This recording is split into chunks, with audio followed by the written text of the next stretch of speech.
जोहार गे सनाम को तेहना विषय दो हुयुग कना आबो कुड़ी हपना किछि कमी को इदी काते ओका कमी को कि आबो निहाती के बाडाय दरकार कान ताबोना आर नोआ कमी को दो आबो ओड़ा दुआर ना कमी को गे तो ओना हिसाब ते प्रथम बोंगा बुरु करे आबो चेत को कमी दरकार ओना कोइन लैया तो बोंगा बुरु दो जेते आबो कोड़ा हपन को बोंगाय रहो ओना सज सपड़ा को दो आबो कुड़ी हपन गे कराव हुया बोन कना आर उनाते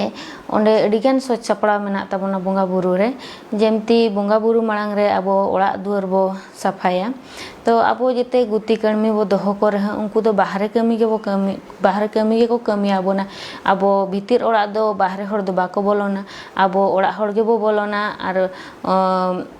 ओनाते ओना बाहरे को उनको को सफाय रहो भीतर ओड़ा दो आबो गे निजे बहु कुड़ी गे सफा हुया बना ओना खातिर ते ओना गेज गुरी जेरेड़ पोता को ओना को दो निहाती बाडाय दरकारों काना इना परे सफा को जो को लगी ताबो जनो जेंते दरकार ताबो ओना जेंते आबो मार्केट करे बाजार करे ओका जनो बो किरिᱧया ओना किरिኝ जनो दो आबो दो भीतर ओड़ा रे दो कि बोंगा ओड़ा दो बाबो बेभारा आबो दो निजे ओका खड़ांग अगु काते गालांग का आबो ओना गे बो बेभारा तो ओनाते जनो गालांग हो निहाती गे बाडाय दरकारों काना इना परे आबो मा समाज रे मेना ताबोना आबो हंडी गे बो बोंगाया मेनते तो ओना लगी ते हंडी दो आबो कुड़ी हपन गे को दोहोये तो ओना हंडी दो हो आबो बाडाय हुया बोना चेत निहाती गे दरकारों काना तो जहाना गे बोंगा जिनस आबो चंदाया बो ओना लगी ते आबो चूल्हा हो बनाव चेत हुया बोना बोंगा जिनस को दो आबो गैस रे दो बाबो चंदाया ओना को दो आबो चूल्हा रे गे चंदा कते बनाव हुया बोना ओनाते चूल्हा हो निहाती दरकारों काना चेत इना परे जहाना गे आबो बोंगा जिनस बो सफाया कि चावलेन आदवा चावलेन कि जहाना गे तो ओना को हो हाटा रे गुम कते फारचा हुया बोना तो ओना खातिर ते गुम को हो चेत हुया बोना आबो इना परे दो हुयुग काना बोंगा बो जेतले बोंगा लगी आबो फुड़ुग पातड़ा को दरकार तो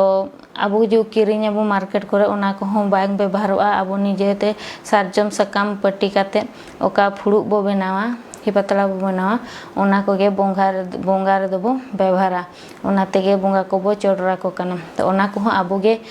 बनाव हुया बोना ओनाते ओना को हो आबो चेत दरकारों काना इना परे दो हुयुग काना आर इना परे आर मिट्टी मेना जे पटिया हो निहाती गे दरकार नेतारी से जहाना रे दुड़ुब लगी ते आबो गांडो कि सपो को बो व्यवहार एखन किछि कमी मेना ओंडे दो पटिया निहाती गे दरकारों काना जेंते बेहा बापरा करे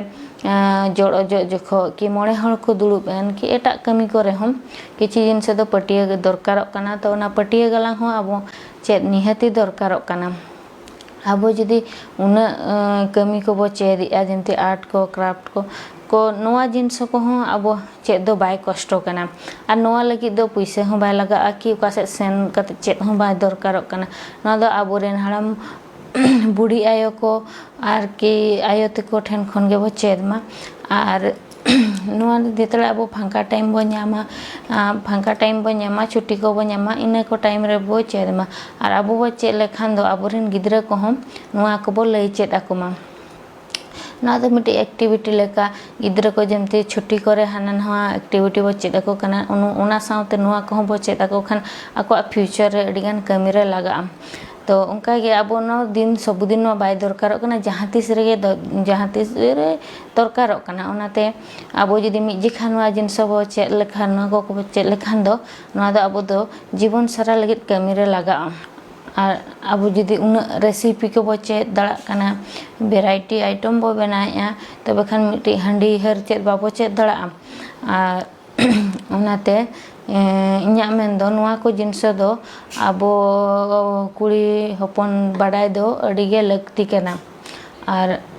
जतो को बे नोआ को प्रति इंटरेस्ट बो देखामा आर चेद मा बो ताकि ओड़ा रेना जहाँ गे कमी करा आबो निजे ते बो करा दड़ा मा।